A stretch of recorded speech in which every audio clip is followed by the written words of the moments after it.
Hello and welcome to Talking About. I'm John Griffith. I'm Cara Kilduff. And today we have a very special guest who's going to introduce herself to you right now.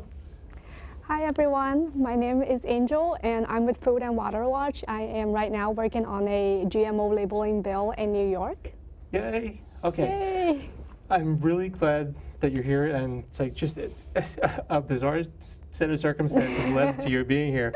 It's just that you just bump into somebody who's clipboarding on the street. And one conversation leads to another, leads to another. That's how you guys met? Indirectly, yes. That's awesome. Yeah. So for those who don't know, what are GMOs?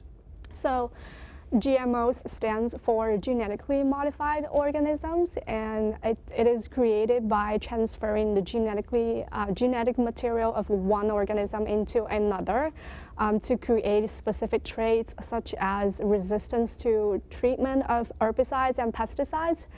And that means that when farmers use a lot of those toxic chemicals on GE crops, it won't kill the crops. But the problem is these GE crops, in tandem with these toxic chemicals, is really bad for the environment and for our health too.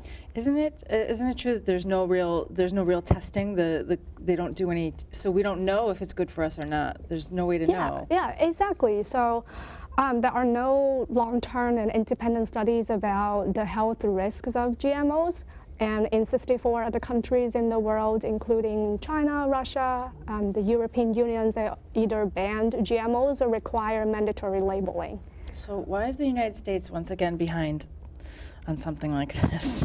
I mean, that's a rhetorical question. Yeah, that's a great question, and we want to know, and that's why we are working really hard here in Queens and in the state of New York to get GMOs labeled. Well, what sort of awareness? I mean, we've talked to a few people just in general conversation before the show, and while we were getting ready, a lot of people were familiar with the issue, and a lot of people were not familiar with the issue. And aside from a clipboard on the street, what's being done to help get the word out about what's going on with all this?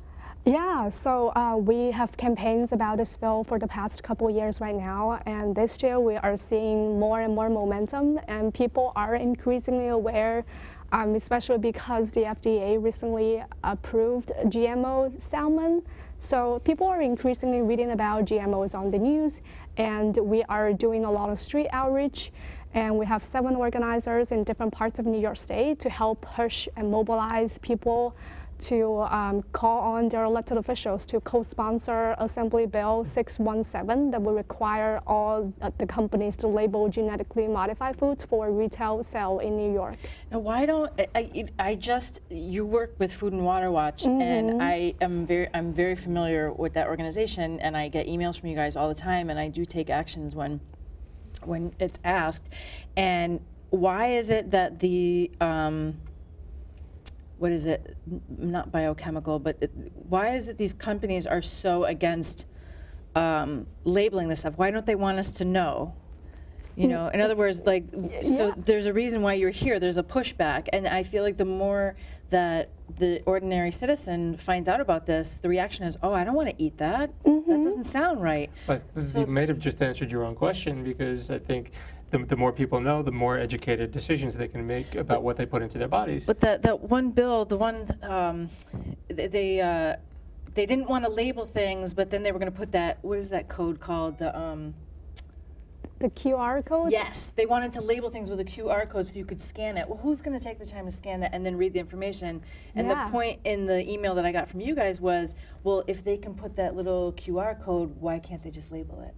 Yeah, exactly. Why is there so much smoke and mirrors with this? So that's a great question. Like, why wouldn't they want us to know? It's because they expect to have less sell when people figure out they can buy GMO alternatives if they can. So when we have the label, it's really straightforward. It's GMOs, non-GMOs. So you can read it very clearly on the label. Right. And it's not necessarily putting it's not a warning label, it's an awareness label.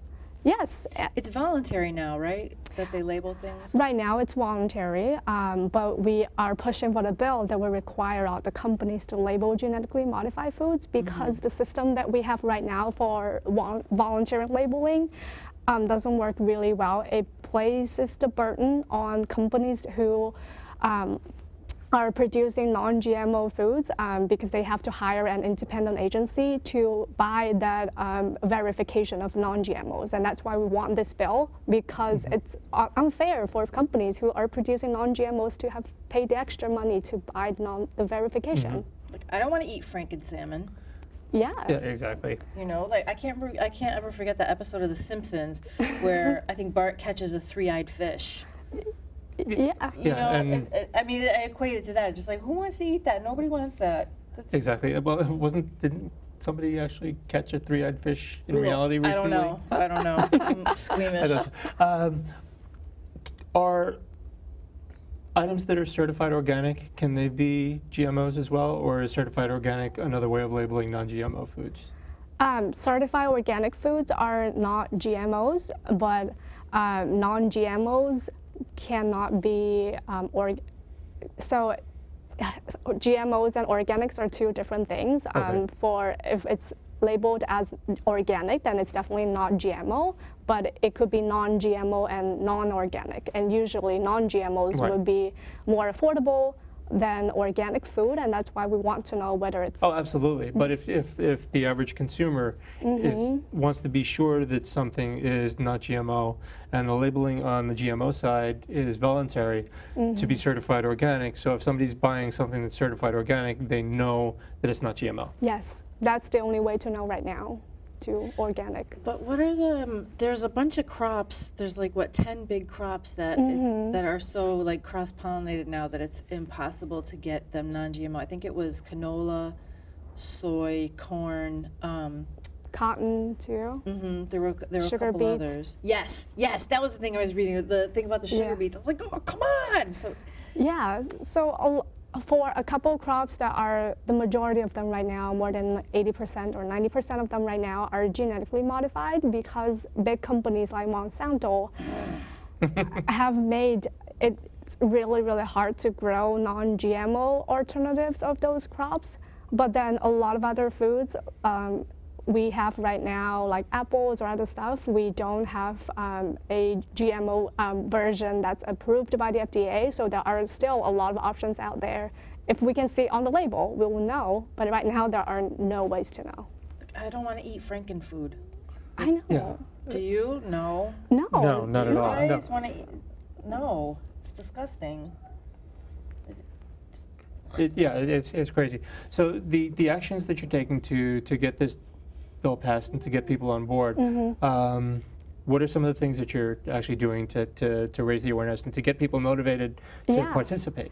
So we have so many opportunities for people who want to get involved. So first and foremost, you can go to our website, foodandwaterwatch.org, to learn more about GMOs and how these big agricultural businesses trying to block all these labeling bills, and sign a petition with us online. And most importantly, we have a huge Albany rally coming up on March 8th.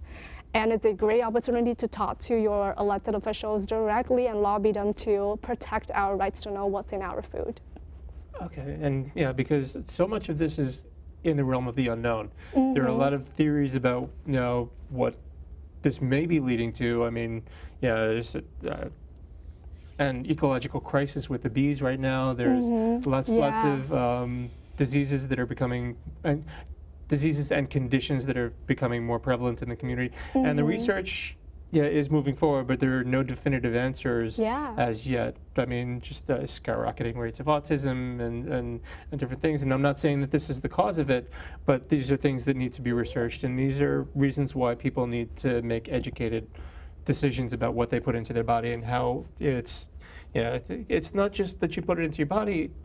The waste products come out and it cycles through the entire system. Yeah, like these toxic chemicals that are used in tandem with these GE crops are going to deplete the soil, and it's going to hurt our ecosystem. It's not just our health, but also our environment as well. It's all those Roundup resistant crops. Exactly. From Monsanto. Ugh. Yeah. We could spend a whole hour on that. Oh man, for real. All I think about when these subjects come up is it depends on when you were born, but all those post-apocalyptic movies that came out in the 70s, Soylent Green and whatever, Planet of the Apes and all. It's just, ugh, it's just the way things are. This gets me really fired up.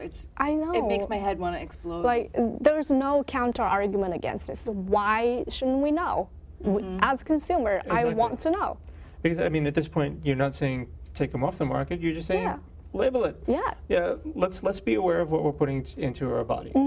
Because, I mean, we try to be aware of so many other things that are around us. I mean, Yeah. why not? I mean, you need food to live. And also, like, New York is one of the first states to label calorie counts. And New York should be the leader in labeling genetically modified ingredients, too. That calorie counting thing, I mean, that is a very small thing, but when I go out of state and I visit and I'm like, okay, stupid example, but at Starbucks, I'm used to seeing like, and that does inform my choices, like, oh, I'm not gonna have a piece of that pumpkin bread because that's like 1,000 calories. And then I go somewhere where they don't have it, I'm like, oh, I know that's not good, but this is sneaky. And then, you know, I see all these people in line that are like, you know, I'm working on my they don't holiday weight. necessarily live in a walking city. We are blessed with that, but that's super helpful. Like Yeah. Yeah. seeing that. Like, okay, if you have cravings for like something crappy like Domino's pizza, not saying that I do. Yeah, I do. But then to see all, it's like, oh my God, I'm never ordering that again. Boom. Yeah. You know, you wanted to know. Labeling Right. things it's not something to be scared of. Big companies. It allows people to make educated and informed Yeah. decisions about what they eat. It doesn't tell people, yes, you should eat this, no, you shouldn't eat this. I mean, yeah, the research is being done, so there are a lot of questions out there about the who, what, when, where, why, and how it's affecting you. But at least you can choose what to put into your own body. Yeah, exactly. And we're calling for elected officials in Queens, especially Assemblywoman Titus in South Queens, to be a leader of this bill, to co-sponsor the bill, because we are seeing a lot of support. Like I said, we have a lot of momentum. We have 71 co-sponsors of the bill already. We just need a couple more to push it a little bit, and New York could be a leader and should be a leader on this issue. Absolutely. Yeah. You just gave me goosebumps. when you said that. And the website, again, where people can find out the information. Oh if they yeah, reach so out. it's foodandwaterwatch.org, and you will find a lot about GMOs and our actions coming up, and sign a petition online too. It's a Okay. great organization, and I am totally biased when I say that. Is there a phone number that people can call as well? Or is it on the website? It's all on the website. Okay. Yes. So definitely you should take action, be informed about what you're eating, reach out, join the movement, push your elected officials, because it all comes back to you and what you're putting into your own body and your own health. This allows you to make positive decisions about your own health, and that's something that we constantly advocate for on this show. So You know, and also one last thing, and I can't help because it is going to be an election year. I mean, this is taking a small action by signing a petition online for something to contact one of your elected officials is a way to take back your own power as a citizen, and that our votes do count and our voices do count. We need to take that back in this country. I really feel that way. It doesn't matter how you are politically on the spectrum, but just use your voice because it does matter. It's Yeah. just another example. Like, you Yeah. can get things yes, done. one vote does make a difference, and recent election history shows us there was an election recently where the vote was split 49.3% to 49 point something percent. So one vote can make the difference between a yay or a nay in certain issues. And reach out, foodandwaterwatch.org. Yes, foodandwaterwatch.org. Thank you so much Angel, for coming thank you on so the much for show. being with Thank you us. so much for having me. It's Yeah, my pleasure. absolutely. Yeah. And definitely sign up, do what you need to do, and hopefully we can follow up on this later in the year. Yeah. And they also, if you guys get involved with them online, they don't inundate you with stupid emails all the time. It's like very, so it's not like your inbox is going to be flooded. Okay. I'm just letting you know because I'm familiar with you guys. Yes. Well, thank you again. Oh, Thank you thank you so so much. much.